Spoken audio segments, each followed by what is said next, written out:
¿Qué pasa, YouTube? What's going on, all you UCL fans? Welcome to Season 3, Week 2 Power Rankings of the UCL with SixftHax. Now, before I get into the actual video, just want to give a tremendous thank you to all of you for the amazing support on the Week 1 Power Rankings.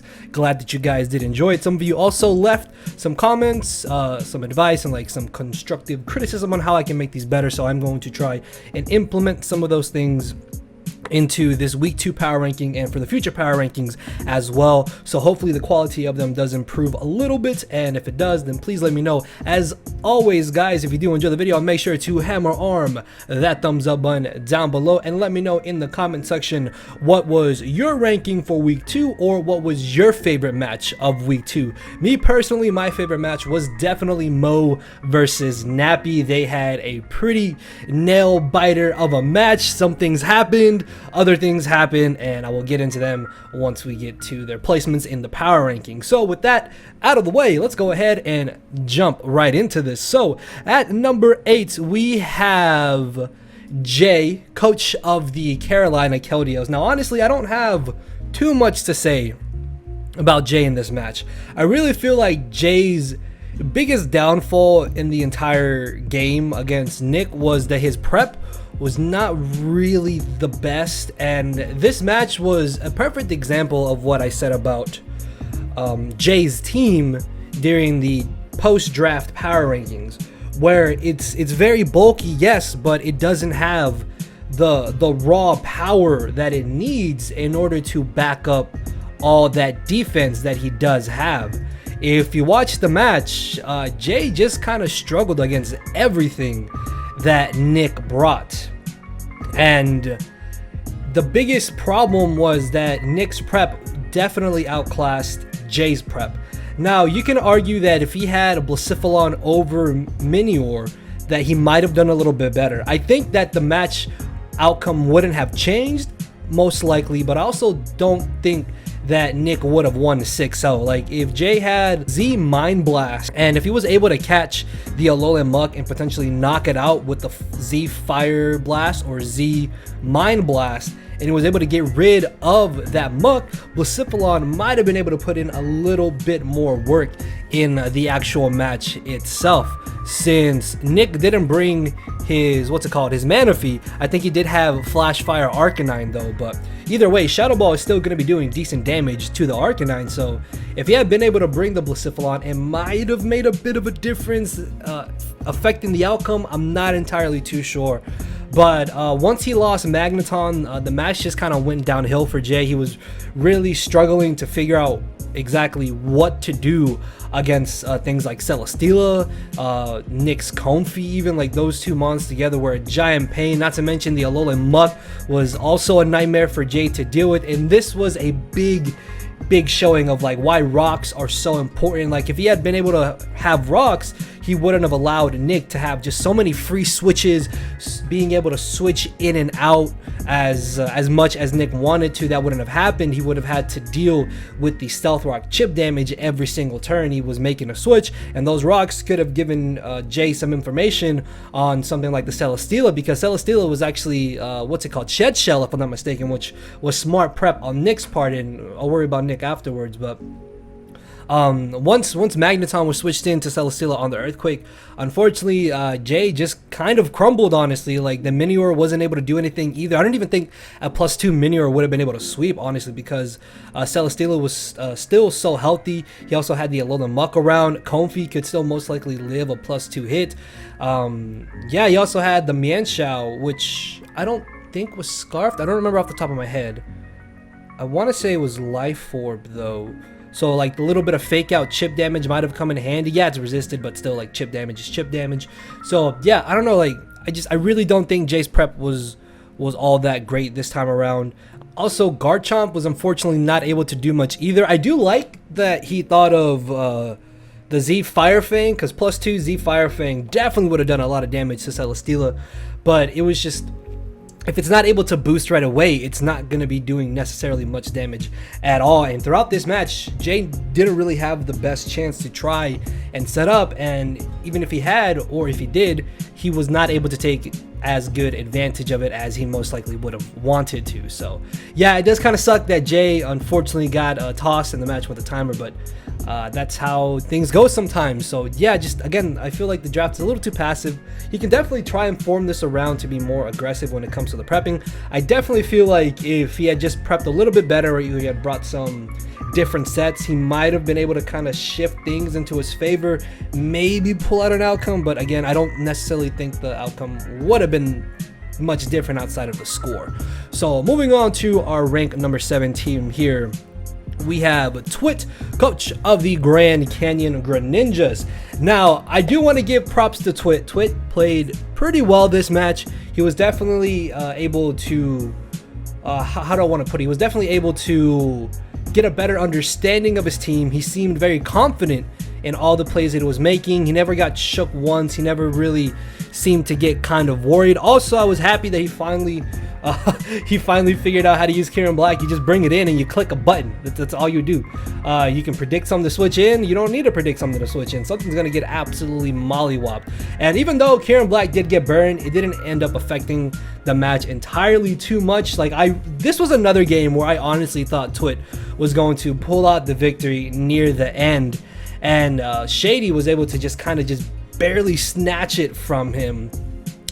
One questionable play, I guess I have to say, that Twit made, which really isn't that questionable. Well, actually, two, if I'm now getting into the nitty gritty, like him switching in Scizor on the Alamomola, that was really ballsy and unnecessary in my opinion. Like, if he had got burned, like, you never switch in a Scizor on an Alamomola. Never. Please never do that.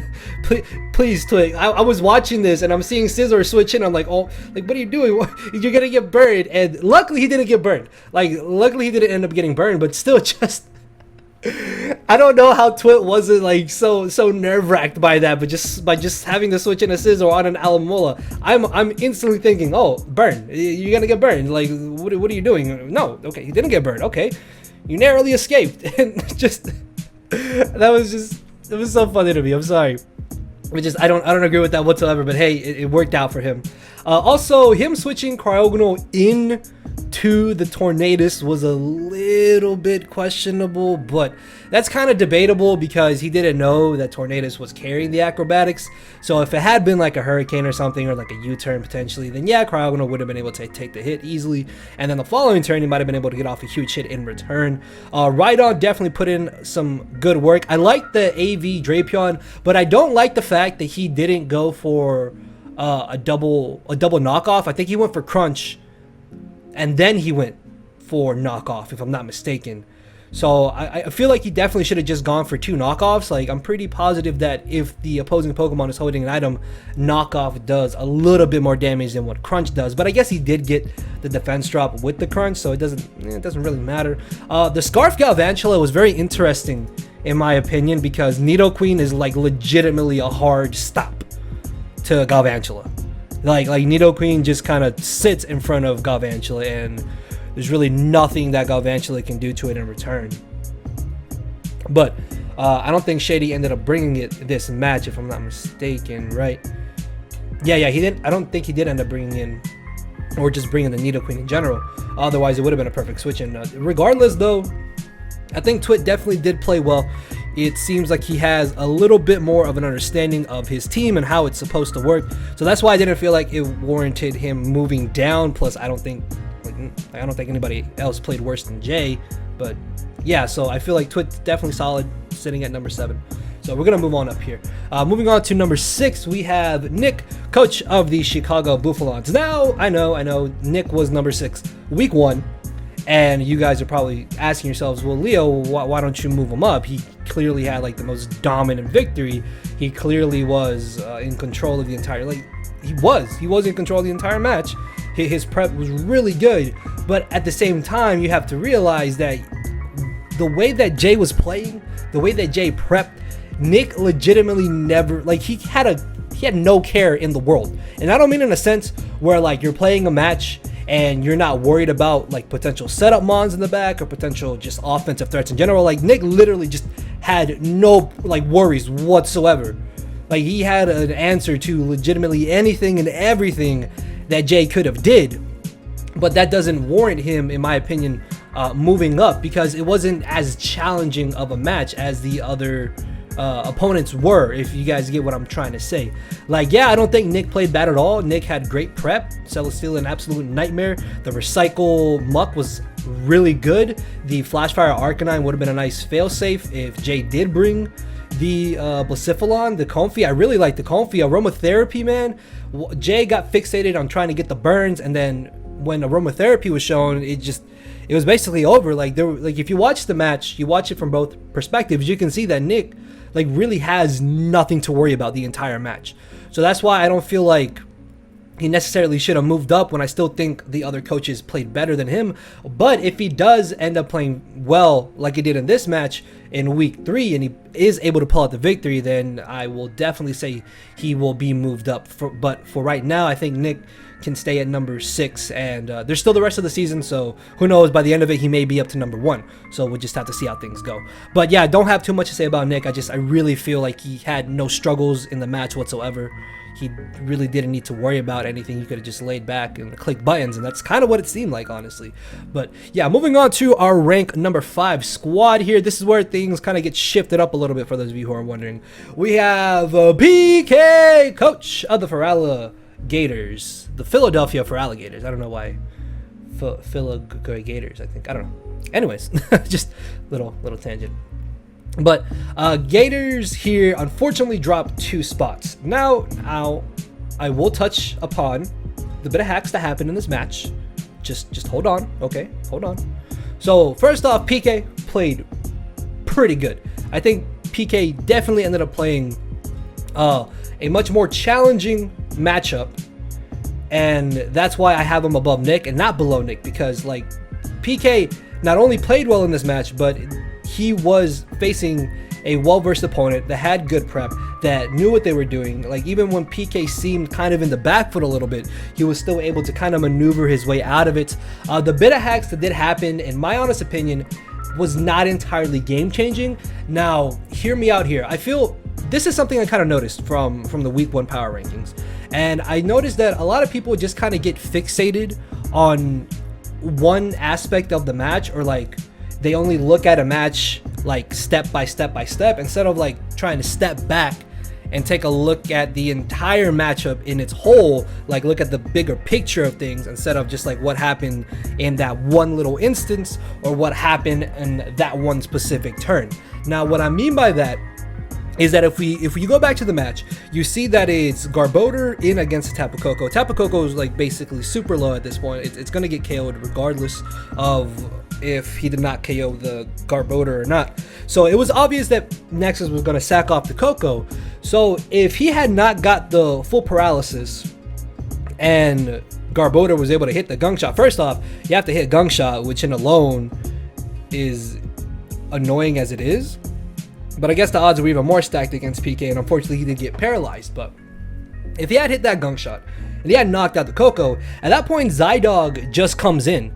PK literally had nothing to switch into Zygarde 10%, so he either would have sacked off the Garbodor or he would have sacked off one of his other Mons, and Garbodor I think was at about like 35-ish, 40-ish% after the first Thunderbolt. And there was not really much use that he could have got out of Garbodor at that point in the match, in my opinion, because as the match progressed, as the match played out, he wasn't able to really get much tip damage on Lopunny, even if he had sacked off the Garbodor to Lopunny for the the aftermath damage. It really wouldn't have changed anything. And then him missing the Gunk Shot on Yuxi, again, if you watch the match, Yuxi's not low enough to the point where Terrakion's able to knock it out with the close combat, and if he locks himself into a Stone Edge, then Mega Lock just comes in, and between High Jump Kick, Return and Ice Punch, the entire team that PK had was absolutely destroyed by. So yeah, the 2 bits of hacks that happened, I don't think necessarily were game changing, but if he had hit that move, if he had knocked out the Koko, the match might have been a little bit closer. And I really wish that PK had brought like Dragon Dance Dragon Knight. I really feel like if he had brought Dragon Dance Dragon Knight, like he would have had a much easier time in this match. He would have been able to potentially even win at the end, because he could have tried to set up on the Yuxi through Thunder Wave. And if he had E-Speed, he would have been able to prioritize the low punny. Maybe he could have got himself back up to full HP. I don't necessarily know, but I don't really think the 2 bits of hacks ended up mattering too much in the outcome of the actual match itself. Also, I do want to give a huge prop to PK's prep. I loved the Spadef bulky Garbodor with the paint split. I really thought he would bring like physically defensive, because it was his best switch into low punny. But for the most part, PK's prep was pretty solid. I still just think that he kind of got inched out by Nexus. Like, the match still would have been very close, but again, I am adamant about it. I don't think the gunk shot miss mattered too much, and I don't think the full paralysis on Garbodor ended up changing much at all. Like, if you guys think I'm wrong, please let me know in the comment section below. A lot of you guys left comments about Nexus being above Shady. Everybody was polite about the comments and stuff, so thank you for that. If you have any say so on this, then by all means, please let me know in the comment section below. All I ask is that you don't be rude about it. So yeah, let's go ahead and move on to our number 4. Speaking of number 4, here we have the Heated Mo, coach of the Toronto Togekiss. Now, this kind of hurt me personally, just because for those of you who saw the team builder that Mo uploaded, the team builder that Mo uploaded, I ended up helping him with his prep against Nappy. So we sat there for about 2 hours, discussed the team, made a squad together, and it was very solid. And then about an hour before the actual match, we made some subtle changes, which ultimately ended up helping out the team even more. And the thing about this match is that while I think the prep from Mo was really good, it just came down to him kind of getting fixated on a couple things. The main thing for me was that he was very, very eager or adamant, strongly feeling towards para-flinching everything. Now, I can get why you would want to just kind of like air slash and para-flinch everything, but if he had been able to just not be, I don't want to say obvious, or if he had been able to just kind of take a little bit longer to like think out a play. For example, like there was even something that Nappy mentioned in the commentary, is like if Mo had double Thunder Waved once, he would have been able to catch something like Jirachi, something like Hoopa even, and that in itself would have been very, very helpful to Mo, because Hoopa, like nothing took a hit from Hoopa, and then Jirachi turned out to be Scarf, and if he had been able to paralyze Jirachi, that would have given him a humongous advantage in this match, because Dragon Dance Zardex would have absolutely just swept through the rest of Nappy's team. Now, I still think that Mo played the first 2/3 of this match very well. He played them pretty good. I don't think perfectly, like he didn't play them almost perfectly, but he did play them very, very well, up until the point where he just kind of choked the game away when he brought in Togekiss on the Chestnut while rocks were still up. And that's a thing that some people need to understand, and it's a thing you learn with the more experience that you get in Draft League format, and just battling in general, is that you need to figure out your end game. Like, I don't think it's a bad thing, and some people will disagree with me here, but I don't think it's necessarily bad to try and play a match kind of like turn per turn per turn. But at the same time, you have to understand that you need an end game plan. Like, if you don't want to worry about like the first half of the match and like the later half of it, well, the first part of the later half of it, then that's fine. But when it comes down to the last couple Pokemon, you need to try to figure out like what you need to do, especially because Mo was up 5-3. Mo was up 5-3, so things were looking absolutely in his favor. I was like, all right, Mo's gonna pull out the victory here. I have no idea how Nappy wins, and then in comes Togekiss. He doesn't defog, he doesn't prioritize getting rid of the rocks, and then I think Jirachi actually ended up coming in, and the match just kind of goes downhill from there. Also, if he had been able to air slash the Chestnut, which I understand why he didn't air slash and why he did actually Thunder Wave it, because why are you going to leave in a Chestnut on a Togekiss when it has air slash, right? So I don't necessarily think that was a bad play on Mo's part. It was a very risky play on Nappy's part, but it's a risky play that ended up helping him out because Mo did an air slash and he didn't defog, he thunderwave. Chestnut does not care about being paralyzed. It's already slow. Also, with Kartana, I really think he should have prioritized going for knockoff before trying to click one of his stabs or something like what's it called, Cycle Cut, because if he had been able to get rid of the leftovers on Chestnut, he might have been able to wear it down slowly over time to the point where Scarf Kartana could have come in, knocked it out, and then just beast boosted through the rest of Nappy's squad. But because Mo wasn't able to get rid of those stealth rocks, they were up when Zardex came in. Unfortunately, he got flinched down at the end. I think he didn't get flinched the first time and he went for Roost, and then Nappy got like 3 flinches in a row, and it just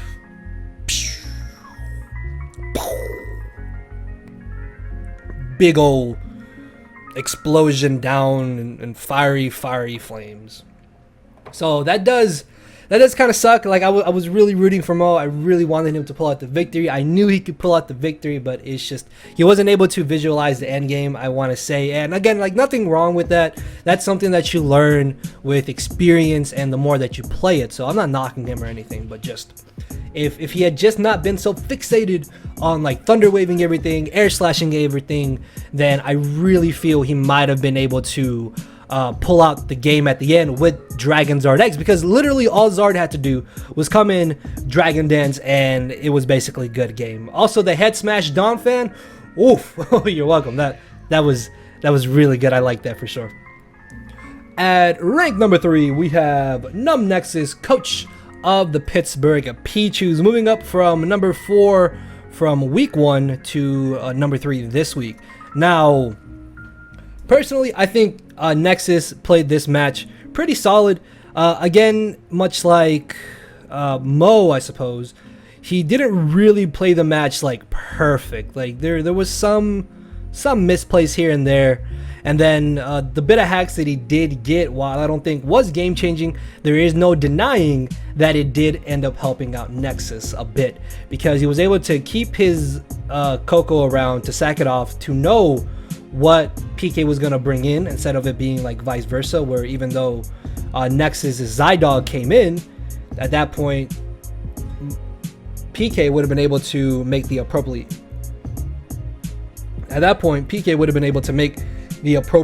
counterplay. And then the gunk shot miss on the Yuxi was nice because he didn't risk the potential poison. If Yuxi had got poisoned and he had played it the same way, it would have been a lot lower, but I don't think that it would have been in range of where Terrakion could have been able to lock itself into Scarf close combat. Now, if PK, however, had at least predicted the Yuxi to come in once or twice and caught it with the Stone Edge, that would have been really good, because obviously that does more damage than what close combat was doing. But at the same time, if PK locked himself into Stone Edge, Zydog comes in and gets a kill. Lopunny comes in and gets a kill. So the only drawback from the close combat stab was that Yuxi was having to switch in every single time. So again, that's why I don't think that if he had got hit by the poison, it would have been nice to wear down Yuxi a little bit more, but there were so many drawbacks to if Terrakion locked himself into Stone Edge, because he literally just gave Nexus a free kill if Terrakion ever locked itself into the Stone Edge. So that does kind of suck there for PK, but in the end, Nexus was able to pull out the victory here. Assault Vest, Tapu Koko, very solid. Serena, making her debut, did a little bit of decent work this match. Like, it was able to rapid spin and be sacked off to see what Terrakion locked itself into, which it was actually really smart. He played the end game pretty smart by sacking off the Serena. At first, I thought that he had misplayed. I really thought that he could have just brought in Yuxi, because again, it's very obvious that PK doesn't want to lock himself into a rock move. He wants to lock himself into close combat, but if he didn't want to risk the extra damage on the Yuxi if it came down to it, then him sacking off Serena, which pretty much did nothing the rest of the match, was the right call for him to make. And at that point, Yuxi came in and paralyzed the Dragon Knight, and Nexus was able to win because he kind of got bailed out that PK didn't have Dragon Dance, I'm pretty sure, right? I'm pretty sure, like off the top of my head, I don't think he did have Dragon Dance.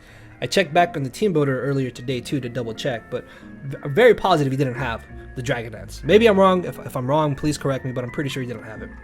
Because if he did have it, he could have just Dragon Danced there at that point potentially and maybe won. But yeah, he kind of got bailed out that the Dragon Knight didn't have Dragon Dance. And yeah, we can go ahead and move on to the next squad here. So at our rank 2 position here, we got Nappy, coach of the Tucson Terrakions, Nappy Boy 92, the King Nappy, El Nappio Boyo here, dropping 1 spot because he literally... Okay, so this is different between the first week where Nexus won the final match with 1 bit of hacks because of the full paralysis, and in this match Nappy won because of a handful of hacks really. But it's Jirachi. Like, there's so many arguments you can make, and I know some people are gonna not agree with this, but when you think of hacks, like the 2 Pokemon that come to mind are like Jirachi and Togekiss. Jirachi is known for flinching, and again, like, Nappy made the necessary plays that he needed to do to win. Nexus had outs to not have to rely on the hacks. Nexus had Nihilego in the back, and he could have easily sacked off the Coco to then allow Nihilego to come in because it scarfed the power gems, it wins. And unfortunately, Nexus didn't see that out, and in the end, he still got the hacks, but he could have worked around it. As where in Mo and Nappy's match, Nappy had no other out, basically, at that moment in the match. Nappy had no other choice. He had no other play besides just hope and pray that he was able to get the flinches. He sold part of his soul and was able to flinch down the Charizard and ultimately end up pulling up the victory. Now, at the same time, though, that kind of comes from Mo not defogging away the Stealth Rocks when he had the chance. He had the opportunity to defog away those hazards, but he didn't take it.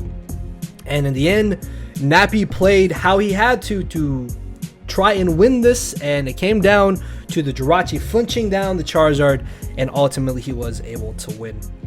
So yeah, like, I am a little bit upset that it came down to the hacks, but once you get into the nitty gritty of it, it's the only thing that Nappy could have done in that scenario. It's the only play that he could have done to avoid Zardex from potentially being able to set up. And I don't think you can necessarily argue that he could have made different plays leading up to it, because basically everything that... Well, I guess he could have made one better play, and that's that he shouldn't have sacked off the Slowking, because Slowking still could have at least taken a hit or two from the Zardex and Toxic it in return. So in that sense, it is a little bit bad that he lost to Slowking. But outside of that, Slowking wasn't doing entirely too much, and I do believe he should have kept the Slowking, actually, the more that I think about it. But if we're just getting down to the scenario of where he started flinching things down and the hacks happened, then at that point he had no other options. He had no other plays that he could have done, and he got the hacks and was able to pull out the win. And I don't think that Nappy really played this match as bad as Mo did. Like, I do stand by the fact that Mo played the match 2/3 very well. But that's not to say that Nappy didn't play the first 2/3 very well either. So don't kind of say I'm saying that Nappy played bad, but Mo played good. Like, they both played good, but Mo played a little better. So you guys get what I'm trying to say? And then ultimately, in the final stretch, in the final haul of it all, Nappy was able to play the end game better and ended up winning ultimately. So I don't think he warranted dropping entirely too much, because it was just kind of on Mo's side too that Nappy was able to get himself in the spot that he was in, and the fact that Mo didn't defog away the rocks was huge for Nappy, and he took advantage of that. So yeah, I think Nappy should still stay number 2. Again, you disagree with me, please let me know in the comment section below. So moving on to our number 1 squad here, we got Shady Penguin, coach of the New York Yankees. Now, I will say that this match gave me a newfound respect for Heatran. Heatran was a mon I never really liked, but after watching how Shady was able to use it so well this match, It kind of grew on me just a little bit. I probably still won't ever draft it, but it was a pretty solid team member in this game, and I think it was actually the reason why he ended up winning the battle. And there was this one little funny moment in the match, and I don't know why. I laughed so hard. But it was when Twit switched in Kyurem on Alamola, and I think it was like, oh, this is bad, can you burn please? And he ended up getting the burn, and it's just I don't know why it's so fun. You guys have to go rewatch the clip. It's so funny, just the way he said it, and then he gets the burn, and the reaction is just funny. I don't think the burn mattered, honestly, but it was just really funny. I'm sorry, I can't help but just think of the moment. But for the most part in this match, I think this match was kind of 50-50 in a sense. Like, both Twit and Shady played very well. As I mentioned when I was going over Twit was very confident in his plays. He was very behind everything that he did. He was never nervous. He was never really worried about anything. And that goes to Shady as well. Although I feel like Shady took a little bit of a dip in the confident aspect of it, but ultimately he was able to get rid of the ride-on, which proved to be a bit of a nuisance. Scissor also seemed very annoying for him to potentially try and deal with, but once the ride-on went down, Heatran was just kind of able to come in and basically just wreck through the rest of Twit's team, which is pretty cool. Like, not even Kyurem Black was going to be able to save Twit at that point, because he still had the Mega Latios in the back. I think he still had the Metagross as well, and maybe Tornadus. I'm not entirely too sure off the top of my head, but I don't think that Shady played any part of this game really poorly at all. Like, I'm trying to think about it. I think the one thing he might have been able to do was at least try to fit Nidoqueen on this team here, because if that Scarf Galvantula had got out of hand, Scarf Galvantula alone could have won Twit the match there. So I really feel like next time he sees like a super speedy electric type like that he should probably still consider it a giant threat. Although him getting up rocks did kind of mitigate the Galvantula, so I guess that's not entirely too bad. And there's not really anything negative I have to say or even want to say about Shady in this match. Like, I really think he played the match pretty well. If he had been able to set up the Calm Mind Store Power Mega Latios, that would have been pretty awesome, honestly. I think that would have been pretty great. But Twit played well in the sense that he was saving his Scizor in the back. He prevented the Latios from being able to set up and turn into a threat. And then ultimately, again, just Heatran just kind of came in and blew back the rest of Twit's squad. So very good showing from Shady in week 2 here. He keeps this up. He may not ever drop from number 2, but I definitely think, like, out of all the coaches, out of all the matches, Shady played this match the best. And that's why I personally feel like he should be number 1 for week 2 here. So yeah, guys, that is going to be the end of the power rankings. Let me know in the comment section below what you think of this. Do you agree with me? Do you disagree? What was your favorite match of week number 2? Or what would your power rankings be for week number 2? And with that being said, I will see you all next week for sure with power rankings for week number 3. So thank you all for watching. Later, everybody. No matter where you're at, I'm not here to make friends, it's time to attack and deplete your HP with a final smash. Don't make me turn around and pull a 6-foot hacks. 6 foot hacks, yeah. 6 foot hacks, yeah. 6 foot hacks,